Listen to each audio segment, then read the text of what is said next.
Friends, in our last lecture, we had our first glimpse at the disciples of Christ in the Quran. In this lecture, we're going to focus in particular on that topic, on the disciples, and we're going to see that the way that the Quran presents the disciples of Christ is a reflection of the way that it presents, the way that it offers a perspective on Christians generally. Why don't we start with the term for disciples? In the Quran, the Arabic term is hawariyun. And the interesting thing about this term is that according to Arabic, if you're reading this as an Arabic word, the word seems to mean white. It has something to do with whiteness. And this leads to most commentators speculating on why could it be or how could it be that the disciples are associated with the color white. And the most common opinion that they have is that the disciples were bleachers or whiteners of clothing. Very simple explanation for why they're called something that has to do with white. One scholar named Farra, who dies in the year 822, wrote about this.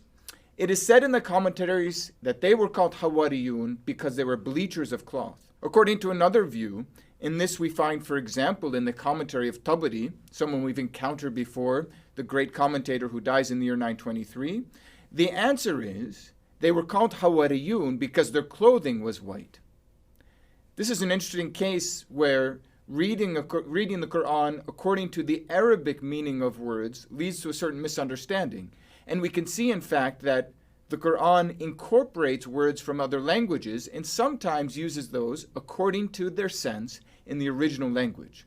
Before we give the solution to why the disciples are called Hawariyun, this term in Arabic, there's one other idiosyncratic interpretation by the 20th century translator of the Quran, Muhammad Asad. He renders Hawariyun, or rather he explains it according to a particular theory that the Quran associates the disciples of Christ with whiteness because those disciples were members of the Essene Brotherhood, this group that we know about from the early Second Temple period when around the time of the rise of Christianity that existed in Qumran, the famous archaeological site in Palestine.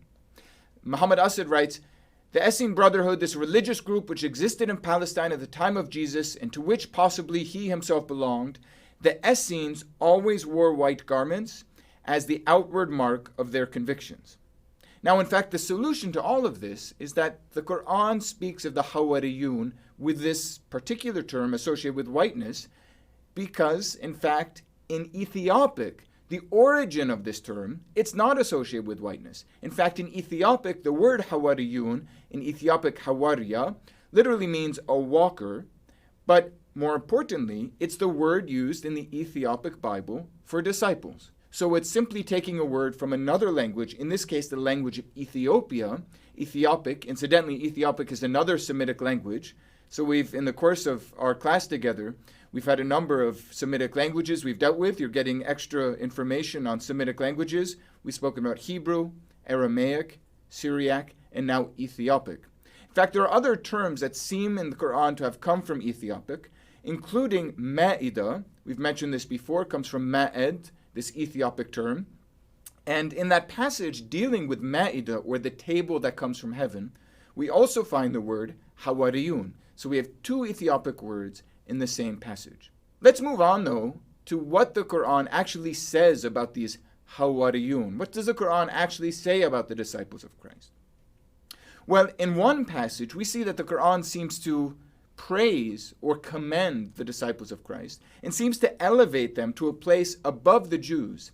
This is a fascinating passage. In Quran chapter 61 or Surah 61, Surah As-Saf, in verse 14, we see that the Quran seems to refer to something like a split between the original followers of Christ, or rather a split at the time of Christ between those who followed him and those who did not follow him. Here we read in this verse, O you who believe, be supporters of God, as Jesus, son of Mary, said to the disciples, the Hawariyun, who are my supporters towards God? The disciples said, we are God's supporters. So a group of the children of Israel believed, while another group disbelieved. This seems to be a reference to the split. Those who believed, that is, in Jesus, and those who didn't. Those who would become Christians, and those who would remain Jews. Finally, the verse concludes, we supported those who believed against their foe, so they became dominant. This passage is fascinating because in that last phrase there, it seems to suggest that God himself supported the Christians, those who followed Jesus, those who said, we are God's supporters, against those who rejected Jesus, apparently the Jews. There's no hint here of any error, any theological or other error of the disciples or of the Christians. The Quran here simply seems to say that the disciples are to be commended or praised for the way that they recognize that Jesus was a messenger of God, the way they declared that they would be his supporters. But things are not so clear when we look to other passages in the Quran about the disciples. Indeed, there are two passages where we find that the Quran seems to have an ambiguous appraisal of the disciples and their faithfulness to God's word. The first of these is the Ma'idah passage we know, and I think it's worth just resuming this a bit, or rather turning back to it and examining exactly what that passage, the Ma'idah or table from heaven passage, says about the disciples. Friends, remember this passage begins in chapter 5, verse 111, where God says, "And when I inspired the disciples, believe in me and my messenger, they said, we have believed, so bear witness that we have submitted." In this passage, they seem to be great, or rather in this verse. They declare that they believe in God, that they believe in Jesus, and they even say, bear witness that we have submitted. The actual Arabic word there, we have submitted, is muslimun, which means Muslims. A Muslim would read this passage as though the disciples were saying, bear witness that we are Muslims. But what happens in the very next verse seems to change things. In the very next verse, the disciples ask for a miracle. They speak to Jesus. They say, "O Jesus, son of Mary, is your Lord able to bring down for us a feast from heaven," or literally a table from heaven? This is Quran chapter 5, verse 112. The response of Jesus after this, where he says, "Fear God if you are believers," suggests that their request or their demand is impertinent or improper, presumptuous. How dare you ask for a sign from God? Immediately after you have declared your belief, suddenly you're asking for signs as though you need something to believe. In fact, they do say that this is the reason for the sign they're asking for. They say, we wish to eat from it, so that our hearts may be reassured, and so that we may know that you have told us the truth. That is, the request for a sign in this passage by the disciples seems to be a test of Jesus as a prophet. We see here that the disciples in the Quran seem to be playing the role of the scribes and the Pharisees in the gospel who come to Jesus and demand a sign, who test him. For example, in the Gospel of Mark, chapter 8, verses 11 and 12, we read, "The Pharisees came and began to argue with him, seeking from him a sign from heaven, to test him. And he sighed deeply in his spirit and said, 'Why does this generation seek a sign? Truly I say to you, no sign shall be given to this generation.'" This gospel passage seems to provide the background which explains the way that the Quran is presenting the disciples as those who claim to believe, but nevertheless demand a sign, test Jesus. Their belief seems to be imperfect. We see something similar in a second passage which seems to present the disciples in an ambiguous manner. This is not in Quran 5, but in Quran 3. Here, once again, the disciples are made to proclaim that they profess their faith in God. This passage seems to be pretty close to Quran 61:14, where the disciples declare they'll be supporters to God. Here we read, when Jesus asks, "Who are my allies or supporters towards God?"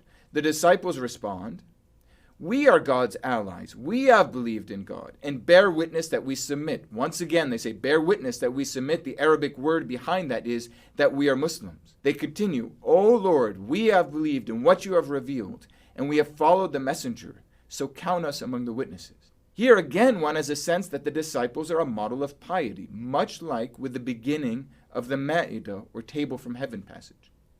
But then the very next verse, things change once again. And we get a sense that the disciples were not actually faithful to Jesus. Here in Quran chapter 3, verse 54, we read, "They planned, and God planned, but God is the best of planners." Now in our translation, this planning word seems to suggest something maybe not too devious, but the Arabic word mekkaru means something closer to they had a plot, or they had a scheme, or they seek to trick someone. Now, it should be said that the traditional reading of this verse attributes the scheming or the plotting or the tricking or the planning not to the disciples, but it looks back a couple of verses and attributes it to the Jews. And according to most traditional Islamic commentaries or interpretations of this passage, that tricking or that planning consisted in the plot of the Jews or the Israelites against Christ. In the end of chapter 3, verse 54 then, where we read that God is the best of planners or schemers, that's generally interpreted as meaning or being a reference to the way that God, at the moment of the crucifixion, turned someone else into the likeness of Jesus, and the Jews, thinking they were crucifying Jesus, in fact crucified someone else who looked like Jesus because of this miraculous transformation he had gone through at the hand of God. But in fact, this passage makes it pretty clear that it's not the Jews or the Israelites who are being accused of plotting or planning or scheming, but rather it's the disciples themselves. Indeed, we have a similar dynamic as we find in Quran chapter 5. The disciples profess faith in Jesus, but then they put him to the test. Here in chapter 3, or Surah 3, they profess faith in Jesus, but then they're accused of coming up with a plan or a plot or trickery. It seems that this plan or plot or this trickery is a sort of an accusation that the disciples said they believed, but in their heart they didn't truly believe. They claimed to follow Jesus, but they didn't follow him faithfully.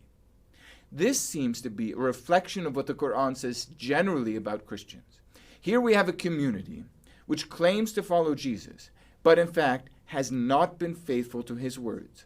We remember here, friends, the perspective of the Quran, that Jesus was something of an anticipation of Muhammad, that he taught the things Muhammad would teach, that his revelation from God, his book from God, was like the book of Muhammad, the Quran, that he was not son of God, did not die, was not a redeemer, was simply a Muslim prophet who professed monotheism.